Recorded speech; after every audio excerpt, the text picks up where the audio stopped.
এবার আমরা আসি অ্যালকোহলের ধর্ম। দুটো আছে, একটা পৌধ ধর্ম আর একটি হচ্ছে রাসায়নিক ধর্ম। এই দুটো ধর্ম নিয়ে আলোচনা করব আমরা, যদিও রাসায়নিক ধর্মটা আমাদের খুব ভালো করে পড়তে হবে। বৌদ্ধ ধর্মটা পড়া দরকার, একটু হালকা করে পড়লে চলবে, কিন্তু পড়তে হবে, কারণ সেখানে কয়েকটা বিষয় আছে যেগুলো আমাদের জানা দরকার। তো অ্যালকোহল এবং ফেনল এটা আমরা দুটো পার্টে ডিসকাস করব। আমরা যেমন প্রস্তুতিটা করলাম অ্যালকোহল ফেনলের দুটো পার্টে করলাম, বিক্রিয়াগুলো আমরা দুটো পার্টে আলোচনা করব। প্রথম হচ্ছে দেখো অ্যালকোহলের অবস্থাটা কি। অ্যালকোহল আমরা জানি যে অ্যালকোহল তরল। অ্যালকোহল হচ্ছে একটা তরল, এবারে গন্ধ আছে, বর্ণহীন। আমরা জেনারেলি যে অ্যালকোহলগুলো নিয়ে কাজ করি, methyl alcohol, ethyl alcohol, isopropyl alcohol, tertiary butyl alcohol, এগুলো সব বর্ণহীন, কিন্তু একটা গন্ধ আছে। আমি যদি চিপিটা খুলে দিই, বোতলে চিপিটা, আমি বুঝতে পারবো যে এটা অ্যালকোহল। তাহলে গন্ধ পাওয়া যায়, বর্ণ আছে, এটা প্রসঙ্গ তরল। দ্রাব্যতা কি? হ্যাঁ, এটা কিসে দ্রাব্য হয়। তো আগে আমরা অ্যালকোহলের গঠন দেখি। C2H5OH। এখানে আমরা আরেকটু ইরাওয়ার্ডে দেখার চেষ্টা করি। এই কার্বন, এই অক্সিজেন, এই হাইড্রোজেন, এই হচ্ছে আমার অ্যালকোহল। এগুলো সব হাইড্রোজেন আছে। এই কার্বনটা কিন্তু sp3 সংকরায়িত, এই কার্বনটাও কিন্তু sp3 সংকরায়িত। এর মধ্যে একটা লোন পেয়ার আছে, এটা মাথায় রাখতে হবে যে অক্সিজেনের মধ্যে দুটো লোন পেয়ার আছে, দুজোড়া লোন পেয়ার আছে। তো দ্রাব্যতা যদি বলতে হয় তাহলে কি হবে? এটা কি পোলার যৌগ? এটার মধ্যে কি কিছু পোলারিটি আছে? আছে। কেন আছে?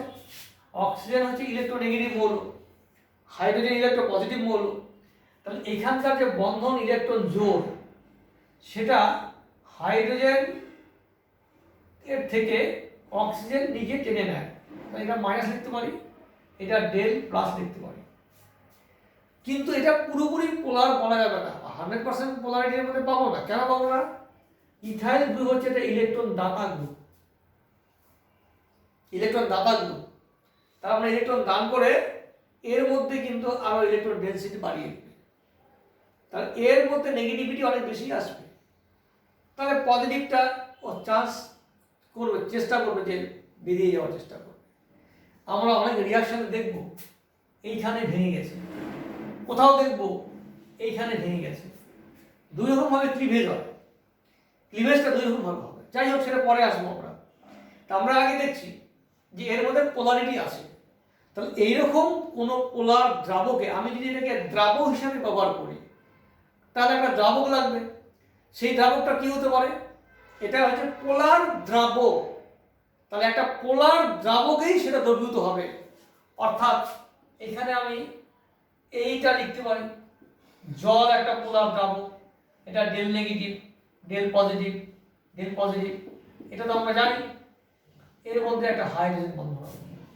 আবার আরেকটি আমি এখানে অ্যালকোহল নিলাম, C2H5, এখানে H, এটা ডেল নেগেটিভ, ডেল পজিটিভ, এই বন্ধন হাইড্রোজেন বন্ধন।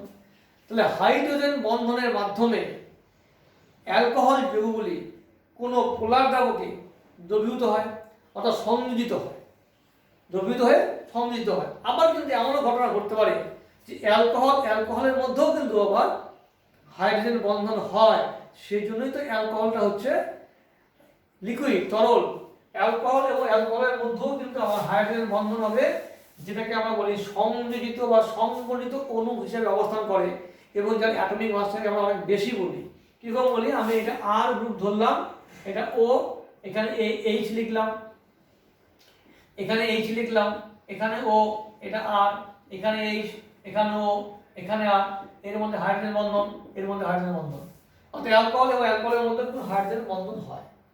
তাহলে যদি হাইড্রোজেন বন্ধন, এদের মধ্যে হাইড্রোজেন বন্ধন হয়, তাহলে একটা বিষয় আমাদের ক্লিয়ার হয়ে গেল যে এদের তাহলে স্ফুটনাঙ্কটা কি হবে। আমরা জানি যে সমস্ত যৌগের মধ্যে হাইড্রোজেন বন্ধন গঠিত হয়, তারা সংযোজিত বা সমগণিত অণু হিসেবে অবস্থান করে এবং তাদের স্ফুটনাঙ্ক বেশি হয়। তাহলে স্ফুটনাঙ্ক বেশি হবে এবং জল থেকে বেশি হবে না, কম সেটা পরে হবে, কিন্তু স্ফুটনাঙ্ক বেশি হবে। কার থেকে বেশি হবে? এর মতো এর আইসোমারিক কোনো যৌগ ইথার হতে পারে। যদি আমরা এটাকে ইথাইল অ্যালকোহল বলি, তাহলে এটাকে আমি বললাম C2H5, এটা বললাম C2H5, এটা বললাম C2H5, ইথাইল অ্যালকোহল। ইথাইল অ্যালকোহলের একটা সমবায়ী যৌগ হচ্ছে ইথার। এর মধ্যে এই অক্সিজেনের সঙ্গে তো কোনো হাইড্রোজেন যুক্ত নেই, কার্বন যুক্ত আছে। তাহলে এ হোক ইথার যৌগ আর অ্যালকোহল যৌগের সমবায়ী যৌগ। তাহলে ইথারের সমবায়ী হচ্ছে অ্যালকোহল, অ্যালকোহলের মধ্যে হাইড্রোজেন বন্ধন হচ্ছে, তাই স্ফুটনাঙ্ক বেশি হচ্ছে। এর মধ্যে তুমি কিন্তু হাইড্রোজেন বন্ধন পাবে না, তাহলে স্ফুটনাঙ্ক কম হবে। একটা প্রশ্ন হয়ে গেল যে অ্যালকোহল এবং ইথারের মধ্যে করসপন্ডিং ইথারের সঙ্গে কার স্ফুটনাঙ্ক বেশি। তাহলে আমরা স্ফুটনাঙ্কের বিষয়টা পেয়ে গেলাম যে এই স্ফুটনাঙ্কটা বেশি হবে। তাহলে ইথারের থেকে বেশি হলো, দেখা গেছে জল থেকে কম হয়, সেটা আলাদা বিষয় আছে। এবার যে আণবিক গুরুত্ব, এবার কথা হচ্ছে যে যত বেশি আণবিক গুরুত্ব তোমার বাড়বে, এবার স্ফুটনাঙ্ক বিষয়টা যদি আমরা আসি, যে এই স্ফুটনাঙ্ক আর কার থেকে বেশি হতে পারে? ইথিলিন থেকে বেশি হতে পারে। ইথিলিনের মধ্যে তো দুটো কার্বন এখানে আছে, দুটো কার্বন দিয়ে ইথিলিন, সেটা হচ্ছে এটা। এইরকম কোনো যৌগ তার সঙ্গে কোনো হাইড্রোজেন বন্ধন হয় না। তাহলে ইথিলিন বা ইথার থেকে অ্যালকোহলের স্ফুটনাঙ্কটা বেশি হবে। এটা আমরা একটা প্রশ্ন, এটা একটা প্রশ্নগুলো আসে। আচ্ছা, আবার কিছু প্রশ্ন আসবে। দ্রাব্যতা, যে দ্রাব্যতাটা কি হবে? আণবিক গুরুত্ব বৃদ্ধির সঙ্গে সঙ্গে কিন্তু জলের দ্রাব্যতা কমবে। কি হবে এটা ব্যাপারটা আমি আবার আসি। এই যে জল দ্রবীভূত হয়ে গেল, এবার মনে করো যে ইথানল করলে এটা আছে প্রোপাইল অ্যালকোহল বা বিউটাইল অ্যালকোহল বা টারশারি বিউটাইল অ্যালকোহল। অর্থাৎ যত বেশি বড় গ্রুপ, এই গ্রুপটা, এই যে ইথাইল গ্রুপটা, এই গ্রুপটাকে যদি আমরা আস্তে আস্তে বাড়াতে থাকি, বড় করতে থাকি, তাহলে কিন্তু দ্রাব্যতা কমবে। যত বেশি আমরা বড় গ্রুপ করবো তত দ্রাব্যতা কমবে। কেন কি?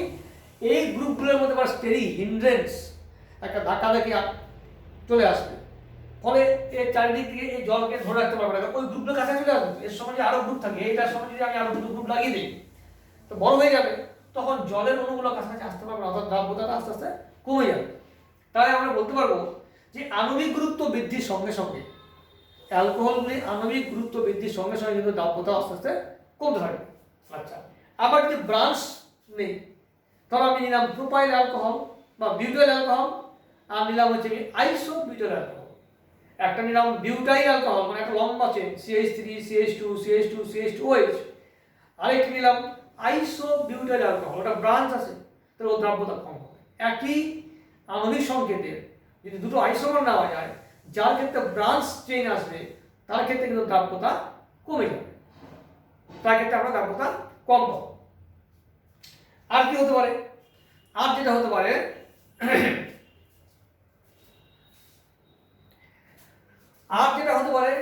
এটা গেল একটা হতে দেওয়ার একটা দিক। এবার স্ফুটনাঙ্কে চলে আসি আমরা। স্ফুটনাঙ্কটা কার ক্ষেত্রে সব থেকে বেশি হবে আর কার ক্ষেত্রে কম হবে, এটা আমাদের একটু জানা দরকার। আমরা প্রথমে বুঝে গেলাম যে অ্যালকোহলের স্ফুটনাঙ্ক বেশি, তার থেকে বেশি, ভালো কথা। এবার অ্যালকোহলগুলির মধ্যে যদি আমরা আরো বিভিন্ন টাইপের অ্যালকোহল নেই, ধরো ইথাইল অ্যালকোহল নিলাম,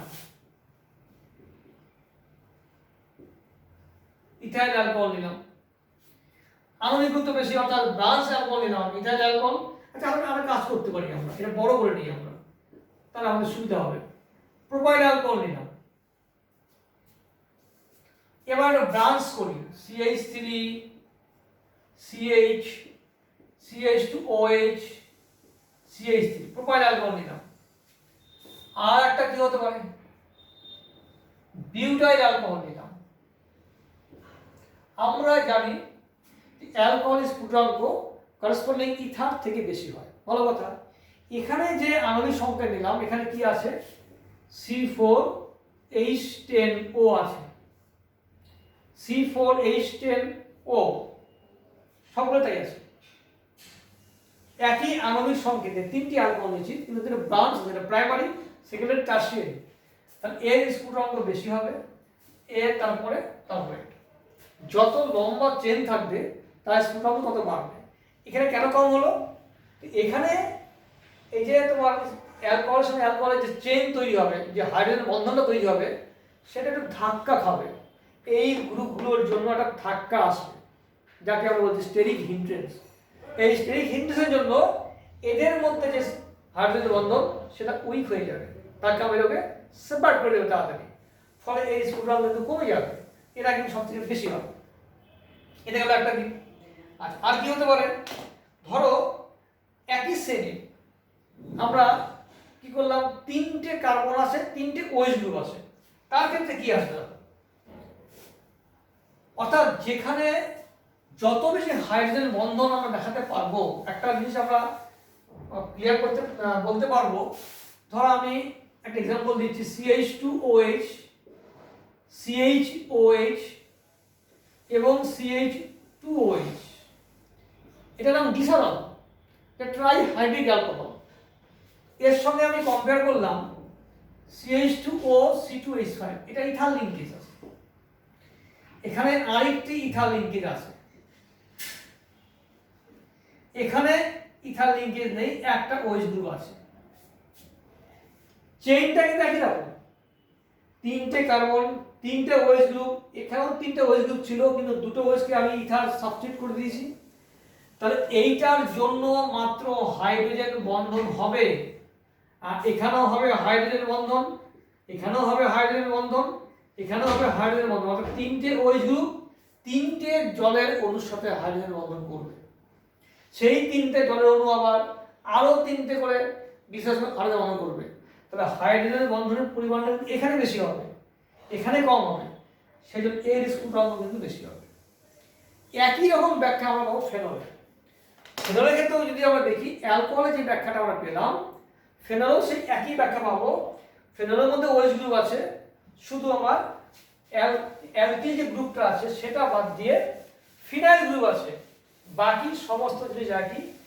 তাহলে সেখানে আমরা বলতে পারবো ডিউ টু হাইড্রোজেনের বন্ধন, ধরো আমি এইরকম নিলাম ফেনল, এটা হচ্ছে ফেনল, এটা ডেল প্লাস, এটা ডেল নেগেটিভ। এখন এর সাথে মনে করো আরেকটি ফেনলিক OH গ্রুপ এলো, এখানে OH দিতে হবে, এখানে ফেনল দিতে হবে, এখানে H দিতে হবে, এই হাইড্রোজেন বন্ধন হলো। এর সঙ্গে আসবে একটা OH গ্রুপ, এখানে H এলো, এখানে বেঞ্জিন লিখলাম, এখানে হাইড্রোজেন বন্ধন আসবে। অর্থাৎ এই ফেনলের মধ্যেও কিন্তু আমরা এরকম যদি একটি মতো OH গ্রুপ থাকে, তাহলে এইরকম হাইড্রোজেন বন্ধন পাবো, চলবে কিন্তু এরকম। তাহলে আমরা বলবো ফেনলের স্ফুটনাঙ্কটা কিন্তু বেশি হবে। এবং ফেনল কিন্তু একটু বিষাক্ত, এর যে চরিত্রটা, এর যদি আঙুলে লেগে যায় বা চামড়া লেগে যায়, তাহলে চামড়া ক্ষতি করবে, সঙ্গে চামড়াটা পচে যাবে, কালো হয়ে যাবে। এবং ফেনলের বর্ণটা কিন্তু সাদা নয়, একটু লালচে, এবং ফেনল সহজে অক্সিডাইজড হয়। ফেনলকে দেখবে খোলা বাতাসে, আমরা যদি বোতলের মুখের চিপিটা খুলে রেখে দিই কিনা, তাহলে বাইরের বাতাসের যে এয়ারে যে অক্সিজেন আছে তার সাহায্যে এটা অক্সিডাইজড হয়ে যাবে, হয়ে মানে প্যারা বেঞ্জোকুইনোন বলে একটা যৌগ তৈরি হবে, যার বর্ণ কিন্তু বাদামি। এই জন্য দেখবে ফেনলটা যে আমরা যখন ইউজ করব বেশিরভাগ ক্ষেত্রে বাদামি পাই, মানে ওর অ্যাকচুয়াল যে কালারটা হালকা বাদামি প্রথমে থাকে, সেটার পরে পাওয়া যায় না। কারণ আমরা চিপিটা নিয়ে খুলে কাজ করছি, হয়তো কোনো মুহূর্তের জন্য আমার চিপিটা খোলা থাকলো, তাহলে বাতাসের অক্সিজেন টেনে নেবে, নিয়ে ভেতরে ফেনলটা অক্সিডাইজড হয়ে প্যারা বেঞ্জোকুইনোন হচ্ছে এইরকম একটা যৌগ। এইটা এই ফেনলটা এইরকম একটা যৌগ তৈরি করে ফেলবে কিছুটা, এটাকে বলে প্যারা বেঞ্জোকুইনোন। এইটার বর্ণ কিন্তু একদম কালচে বাদামি বলা হয় এটা বর্ণটা। ফেনল কিন্তু কালচে বাদামি অত না নয়, এটা বাদামি টাইপ, হালকা বাদামি। তো পরে এটা চেঞ্জ হয়ে যায়, রংটা চেঞ্জ হয়ে যায়, মানে বিষাক্ত পদার্থ। তাহলে এটা হলো ফেনলের স্ফুটনাঙ্ক এবং বর্ণনা বললাম। এবার আমরা আসি যে ফেনলে যদি কোনো সাবস্টিটিউশন থাকে, ধরো আমরা বললাম নাইট্রোফেনল আছে, হতেই পারে আমাকে একটা যৌগ দিল, এখন যৌগ দিল আমাকে, দিয়ে বললো এটা নাইট্রোফেনল আছে। নাইট্রোফেনলটা হচ্ছে আমরা সংকেতটা এইভাবে লিখলাম, ডাবল বন্ড ও, এখানে লোন পেয়ার আছে, এটা ডেল প্লাস, এটা ডেল নেগেটিভ, এখানে হাইড্রোজেন বন্ধন হয়েছে, অর্থ নাইট্রোফেনল। তাহলে এর স্ফুটনাঙ্ক আর প্যারা নাইট্রোফেনল যদি আমরা নেই, প্যারা হচ্ছে এখানে এইরকম আছে, এখানে অক্সিজেন ডাবল বন্ড, এটা ও নেগেটিভ, এটা পজিটিভ। এখানে আরেকটা প্যারা নাইট্রোফেনল উল্টো করে লিখলাম, এন ডাবল বন্ড ও নেগেটিভ, এটা পজিটিভ, ও এইচ, এর মধ্যে বন্ধন, এর মধ্যে বন্ধনটা ডাইমারিক, এটা ডাইমার হলো দুটো অণু, তার মধ্যে দুটো হাইড্রোজেন বন্ধন, একটা অণু একটা হাইড্রোজেন বন্ধন, কিন্তু এটা একক অণু হিসাবে অবস্থান করছে। এর মধ্যে কিন্তু আরো বন্ধন হবে, এটাকে বলা হয় ক্রেজ লাইক স্ট্রাকচার। খাঁচার মতো গঠন যদি হয় তাহলে স্ফুটনাঙ্কটা বেশি হয়, আর এটা একক অণু হিসাবে অবস্থান করে। অথবা এই ফেনলের সাথে আরো কিন্তু জলের বিক্রিয়া হয়, জলের সঙ্গে হাইড্রোজেন বন্ধন হবে। যদি এটাকে আমি নাই ভাবি তাহলে এর সঙ্গে জল আসবে, আবার জলের সঙ্গে আসবে নাইট্রোফেনল, আবার নাইট্রোফেনলের সঙ্গে আসবে জল, এইভাবে চলবে। কিন্তু এখানে সেই সুযোগটা কিন্তু নেই, এখানে জল আসতে পারবে না, কারণ এখানকার ওএইচ গ্রুপ আর এই নাইট্রো গ্রুপের মধ্যে অলরেডি একটা হাইড্রোজেন বন্ধন তৈরি হয়েছে, যার নাম হচ্ছে ইন্ট্রামলিকুলার হাইড্রোজেন বন্ধন। যেখানে ইন্ট্রামলিকুলার হাইড্রোজেন বন্ধন তৈরি হয় তার স্ফুটনাঙ্ক সবসময় কম হয়, একক অণু হিসেবে আসে, একটাই অণু, শুধু একটা বন্ধন হলেই হয়ে যাবে। কিন্তু এখানে যেহেতু ডাইমারিক স্ট্রাকচার পেয়েছি, বা এর সঙ্গে আরো একাধিক নাইট্রোফেনল আসবে, এসে আরো বন্ধ লম্বা চেন তৈরি করবে, তাহলে ক্ষেত্রে কিন্তু আমাদের স্ফুটনাঙ্কটা আরো বেশি হবে। এরকম প্রশ্ন তোমরা পাবে, যেরকম অর্থ নাইট্রোফেনল, প্যারা নাইট্রোফেনল বা মেটা নাইট্রোফেনল, এদের মধ্যে স্ফুটনাঙ্ক তোমার কেমন, মানে বাড়ছে না কমছে, ক্রমটা কেমন, এটা তোমাকে জানতে চাইবে। তবে এই হচ্ছে আমাদের ফেনল এবং অ্যালকোহলের সম্বন্ধে একটা প্রাইমারি ধারণা আমরা দিয়ে দিলাম, যেটা ভৌত ধর্ম বলছি আমরা, ভৌত ধর্মের মধ্যে। এবার আমরা আসবো এর রাসায়নিক ধর্ম। রাসায়নিক ধর্ম বলতে আমাদের বিক্রিয়া করতে হবে। এই বিক্রিয়াগুলো খুব কঠিন বিক্রিয়া নয়, একটু টেকনিক্যালি আমরা মনে রাখবো। প্রথমে আমরা পড়বো হচ্ছে অ্যালকোহলের বিক্রিয়া। অ্যালকোহল বলতে আমরা অ্যালিভেটিক অ্যালকোহলের কথা বলছি। তো অ্যালিভেটিক অ্যালকোহলের ক্ষেত্রে এই আর ও এইচ কি কি বিক্রিয়া হতে পারে, এইখানে ব্রেকিংটা হতে পারে, এখানে ব্রেকিং হলে পরে বিভিন্নভাবে হতে পারে, বিভিন্নভাবে হতে পারে। তো কিরকম হতে পারে, ধরো আমি এইভাবে নিলাম, এখানে OH নিলাম, এইদিকে Cl নিলাম, অ্যাটাক করলো, বেরিয়ে গেল, অর্থাৎ সাবস্টিটিউশন বিক্রিয়া হতে পারে। আর কি হতে পারে, এই নিলাম, এখানে OH নিলাম, এখানে H আসলো, এই ছিল, এই দিল, এই বেরিয়ে গেল, ডাবল বন্ড তৈরি হয়ে গেল, এরকম বিক্রিয়া হতে পারে। তাহলে এটা সাবস্টিটিউশন হলো, এলিমিনেশন হলো। আর কি হতে পারে, আমরা ধরে নিলাম এরকম CH3 CH2 OH, এইখানে বন্ডটা ব্রেক হতে পারে, হতেই পারে। এরকম আমরা কিছু বিক্রিয়া পাবো, এরকম বিভিন্ন টাইপের বিক্রিয়াগুলো আছে। আরও কি হতে পারে, প্রোটনেশন বিক্রিয়া হতে পারে, CH3 CH2, এটা OH আছে, আমি মিডিয়ামে একটা অ্যাসিড দিয়েছি, এই লোন পেয়ার, যখনই অ্যাসিড থাকবে তখন এই রুটে তোমাকে যেতে হবে, আমি রুটগুলো বলছি, কিন্তু এই রুটে তোমাকে যেতে হবে, দিলে তৈরি হবে CH3 CH2 OH2 প্লাস, এটা গুড লিভিং গ্রুপ, H2O জল, তখন এইখানে ইলেকট্রন দিয়ে দিল, এটা প্লাস হয়ে গেল, তখন তৈরি হলো কার্বোক্যাটায়ন, CH2 প্লাস হলো। এখন দেখতে হবে সেই কার্বোক্যাটায়নটার মধ্যে কোনো মাইগ্রেশন হয় কিনা, অর্থাৎ এটা তো প্রাইমারি কার্বোক্যাটায়ন, এটা গ্রুপ নেই, অন্য কোনো গ্রুপ নেই, যদি গ্রুপ থাকে তাহলে দেখতে হবে এর থেকে কোনো স্টেবল কার্বোক্যাটায়ন তৈরি হয় কিনা, সেটা ভাবতে হবে। আর কি ভাবতে হবে, এটা তো প্লাস হলো, কি ঘটনা ঘটতে পারে দেখো, এইখানে কি আছে, এখানে H আছে, ইলেকট্রন দিল, এটা হয়ে গেল ডাবল বন্ড, এটা হতে পারে। আর কি হতে পারে, ধরো মিডিয়ামে আছে Cl নেগেটিভ, এটা ঢুকতে পারে, হয়ে গেল CH3 CH2 Cl। এগুলো আমি কিন্তু টেকনিকগুলো তোমাকে বুঝিয়ে দিলাম প্রথমে সংক্ষেপে, এটা কিন্তু একটা মাস্ট টেকনিক, যে কি কি টেকনিকে বিক্রিয়াগুলো হতে পারে। এবার আমরা ধরে ধরে বিক্রিয়াগুলো করবো, প্রত্যেকটা বিক্রিয়া ধরে ধরে করবো, দেখবে ইজি লাগবে। এইটা জানা হয়ে গেলে পরে আমাদের বিক্রিয়াগুলো করতে খুব সুবিধা হবে, আমরা সহজেই বুঝতে পারবো যে কোন দিকে যাব আমরা।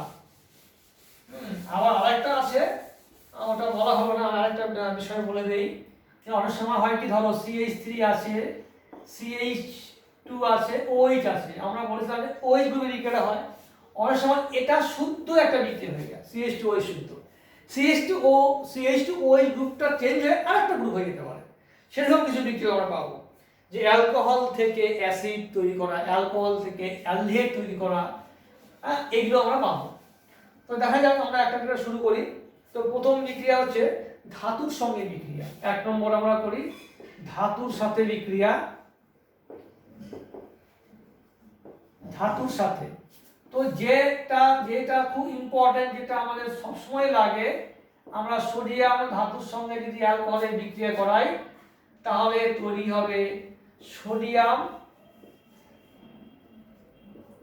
ইথক্সাইড প্লাস হচ্ছে হাইড্রোজেন। এটা ব্যালেন্স করা হয়নি তাই এরকম হয়েছে, ব্যালেন্সের কোনো প্রয়োজন নেই। সোডিয়াম ইথক্সাইড এবং হাইড্রোজেন গ্যাস তৈরি হয়। ইম্পর্টেন্ট কেন বলছি, দেখো অনেক সময় তোমাকে যখন আমরা আরেকটু ভিতর দিকে ঢুকবো অ্যালকোহলে অনেকটা জেনে যাব, যখন তোমাকে একটা বড় অঙ্কের মতন কোনো প্রশ্ন দেবে, হয়তো বললো এ একটা কম্পাউন্ড যার আণবিক সংকেত হচ্ছে C4H10O, যেটি সোডিয়ামের সঙ্গে বিক্রিয়া করে একটি যৌগ তৈরি করে বি। এই কথাটা যখনই বলবে আর যদি তুমি দেখো ওখানে একটি অক্সিজেন আছে বা অক্সিজেন আছে, দুটো থাকতে পারে তিনটে থাকতে পারে, তাহলে তুমি ফার্স্ট তুমি বলবে যেহেতু যৌগটি সোডিয়ামের সঙ্গে বিক্রিয়া করে হাইড্রোজেন গ্যাস তৈরি করে, তাহলে নিশ্চয়ই যৌগটির মধ্যে একটি OH মূলক বর্তমান। এটা একটা ক্লু। মানে সোডিয়ামের সঙ্গে বিক্রিয়াটা খুব ইম্পর্টেন্ট ইন দ্য সেন্স, যখনই তোমাকে এই ধরনের বড় কোশ্চেন দেবে তখন এটা তুমি অনেক সময় পেয়ে যেতে পারো। সোডিয়াম দিয়ে বিক্রিয়া করে যদি হাইড্রোজেন নির্গত হয় তাহলে যৌগটির মধ্যে অবশ্যই OH মূলক বর্তমান। আর কি হতে পারে, অ্যালুমিনিয়ামের সঙ্গে বিক্রিয়া হতে পারে। অ্যালুমিনিয়ামের সঙ্গে যদি বিক্রিয়া হয় কি হয়, CH3C। এই যৌগটাও তোমরা পেয়েছো, এটা নাম শুনেছো, এটা হচ্ছে টারশিয়ারি বিউটাইল অ্যালকোহল। এই টারশিয়ারি বিউটাইল অ্যালকোহলের সাথে আমি অ্যালুমিনিয়ামের বিক্রিয়া করলাম, তো অ্যালুমিনিয়ামের ভ্যালেন্স তো 3, তাহলে তো 3টে লাগবে, এটা এখানে 3 নিলাম, 3টে হাইড্রোজেন বেরোবে, তাহলে কি দাঁড়াবে CH3 হোল থ্রাইস C, এখানে O, এটা ব্র্যাকেট 3Al, আর 3টে হাইড্রোজেন বেরোলো মানে H2 3/2, এই হলো হাইড্রোজেন। অ্যালুমিনিয়াম টারশিয়ারি বিউটক্সাইড এটা একটা বেসিক কম্পাউন্ড হিসেবে কাজ করে, এটা রিএজেন্ট হিসেবে কাজ করে। আমরা একটা সেকেন্ডারি বলেছিলাম যে আইসোপ্রোপাইল অ্যালকক্সাইড, এটা হচ্ছে টারশিয়ারি বিউটাইল মানে অ্যালুমিনিয়ামের সল্ট, এটা অ্যালুমিনিয়াম টারশিয়ারি বিউটক্সাইড, এটা butoxide butyl tertiary butyl alcohol, aluminium tertiary butoxide, এটা কিন্তু একটা বেস হিসেবে কাজ করে, রিজেন্ট হিসেবে কাজ করে। এটা আমরা এটা পেলাম। এবার আমরা আসি অ্যালকোহলের অম্লধর্মিতা। অম্লধর্মিতা আমরা এখানে বুঝে গেছি, যেহেতু ইথাইল অ্যালকোহল সোডিয়ামের সঙ্গে বিক্রিয়া করে, এটা ধাতু তো, তাহলে এর মধ্যে একটা অ্যাসিডিক চরিত্র আছে। আর কোথাতে পেয়েছি যে অ্যালকোহলের মধ্যে একটা পোলার বন্ধন আছে, তাহলে এইচটা বেরোতে পারে। আর কোথাতে পাবো আমরা দেখি আর একটা ইথাইল অ্যালকোহল ভেঙে কি কি তৈরি করতে পারে। ধরো CH3 CH2 OH আছে, তুমি NaOH এর সঙ্গে বিক্রিয়া করেছো, দেখি বিক্রিয়া হয় কিনা। যদি বিক্রিয়া হয় তাহলে নিশ্চয়ই এর মধ্যে আম্লিক চরিত্র আছে। হয় কি হয়, এখানে হয় CH3 CH2 ও Na আর তৈরি হয় জল, তার মধ্যে এর মধ্যে আম্লিক চরিত্র আছে, অর্থাৎ বেসের সঙ্গে বিক্রিয়া হয়েছে, কোনো একটা বেসের সঙ্গে এর বিক্রিয়া হয়েছে, এটা আম্লিক চরিত্র আমরা পাবো। এটাকে আমরা আম্লিক চরিত্রে ব্যাখ্যা করতে পারি। এছাড়া আরো আছে, জলের সঙ্গে সম্পর্কে আছে, একটু দেখতে হবে তোমাদের। আচ্ছা, এবার অম্লধর্মিতা কিভাবে পরিবর্তিত হয়, তাহলে এটা আম্লিক, ঠিক আছে, এটা আম্লিক ধর্ম আছে বুঝলাম আমরা। তো CH3 CHOH এটা হচ্ছে আইসোপ্রোপাইল অ্যালকোহল। আরেকটি লিখলাম টারশিয়ারি বিউটাইল অ্যালকোহল। এই তিনটে যৌগ, এই ইথাইল অ্যালকোহল, সেকেন্ডারি এবং টারশিয়ারি, তার মধ্যে কার অম্লধর্মিতা বেশি হবে? তো অবশ্যই তোমরা বলতে পারবে যে প্রাইমারি অ্যালকোহল যেটা তার অম্লধর্মিতা বেশি হবে, সেকেন্ডারিটা কম হবে due to steric hindrance of methyl group, টারশিয়ারিটা আরো কম হবে due to that methyl group, তিনটে মিথাইল গ্রুপের রিপালশনের জন্য এর অম্লধর্মিতা আরো কমে যাবে। তাহলে এটা বেশি আম্লিক, তারপরে এটা, তারপরে এটা। এগুলো আমাদের বিভিন্ন সময় কাজে লাগবে, এগুলো একবার করে দেখে রাখতে হবে এবং জানতে হবে। এরপরে আমরা আরো কিছু বিক্রিয়া আছে, মূল বিক্রিয়া। আমরা একটা বিক্রিয়া বললাম, সোডিয়ামের সঙ্গে বিক্রিয়াটা বললাম, হলুদের সঙ্গে বিক্রিয়াটা বললাম, অ্যালুমিনিয়ামের সঙ্গে এটা বললাম। এরপরে আমরা আসবো খুব সহজ কিছু বিক্রিয়াতে আমরা আসি, যেটা শর্টকাট করে আমরা মনে থাকবে, তা আমরা পড়ে নিয়ে জায়গায় যাবো। এস্টারিফিকেশন বিক্রিয়া। 2 নম্বর হচ্ছে এস্টারিফিকেশন। Esterification reaction. এস্টারটা কি সেটা আগে দেখি। আর সি ডাবল ও আর ড্যাশ, এই দুটো জিনিস একও হতে পারে, সেম হতে পারে, আলাদাও হতে পারে।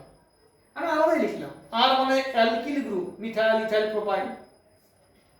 এস্টারের প্রথম উৎস হচ্ছে acid CH3, C double bond OH, আর হচ্ছে অ্যালকোহল C2H5, উল্টো করে লিখলাম।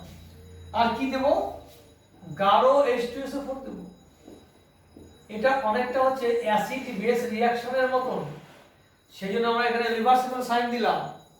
মানে এস্টারকে যদি আমি জল দেই তাহলে আবার এখানে ফিরে পাবো, সেই জন্য রিভার্সিবল সাইন দিলাম। কি হবে? এইখান থেকে এই OH আর H, এই OH আর H এটা জল হয়ে বেরিয়ে যাবে, সেই জলটাকে সালফিউরিক অ্যাসিড শোষণ করবে, এটা শোষণ করে নেবে মাইনাস ওয়াটার। তাহলে আমার কি দাঁড়ালো? CH3 সি ডাবল বন্ড ও C2H5, এটা দাঁড়ালো ইথাইল অ্যাসিটেট। এখন একটা প্রশ্ন আসে, এই যে অক্সিজেনটা, এই অক্সিজেনটা কি ইথাইলের সঙ্গে যুক্ত সেই অক্সিজেন, না অ্যাসিডের সঙ্গে যুক্ত সেই অক্সিজেন? তার যদি প্রুভ করতে হয়, তার প্রুভ হচ্ছে এই অক্সিজেনটা নিতে হবে O18। আমি যদি ইথাইল অ্যালকোহলের অক্সিজেনটাকে আইসোটোপিক অক্সিজেন দিয়ে নেই, আমি আইসোটোপিক অক্সিজেন আছে এমন কোন ইথাইল অ্যালকোহল নিলাম, নিয়ে তার সঙ্গে অ্যাসিডের বিক্রিয়া করলাম, করে যে স্ট্রাকচার পেলাম, তার মধ্যে যদি আইসোটোপ অস্তিত্ব প্রমাণ করতে পারি, তাহলে বলতে পারবো যে ইথাইল অ্যালকোহলের সঙ্গে যে অক্সিজেনটা ছিল সেটাই আমার এস্টারে ফিরে এসছে। এটা কিন্তু প্রুফ।